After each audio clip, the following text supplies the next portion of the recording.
Hala, ang laki ng eye bags mo. Kulang ka sa tulog?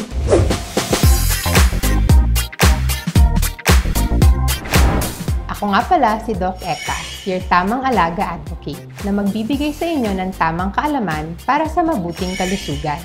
And for this episode, tamang pahinga, specifically tamang pagtulog, ang pag-uusapan natin. Importante ang sapat na tulog para sa ating lahat. Natutulog tayo para mapahinga ang ating katawan at isipan from a day's work. Habang natutulog tayo, maraming nangyayari sa katawan natin.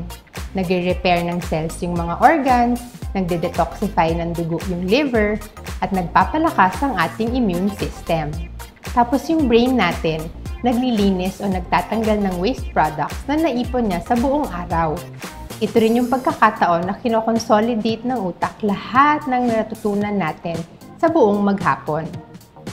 Kaya kapag kulang tayo sa tulog, hindi nakakabawi yung katawan natin. Madalas tayong makaramdam ng pagod, hindi tayo alert, at laging matamlay ang pakiramdam. May tendency maging makakalimutin, bagsak ang resistensya. Mainit ang ulo, moody, walang pasensya, signs din yan na kulang ka sa tulog.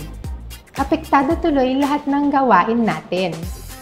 So, paano ba masasabing maganda ang tulog mo? Unang-una, tandaan muna natin na hindi pare-pareho ang mga tao. On average, kailangan natin ng 7 to 8 hours ng mahimbing na tulog para manatiling malusog. Para naman sa mga working on night shifts, make sleep a priority to avoid sleep debt. Remember, yung effects ng sleep deprivation can linger for several days.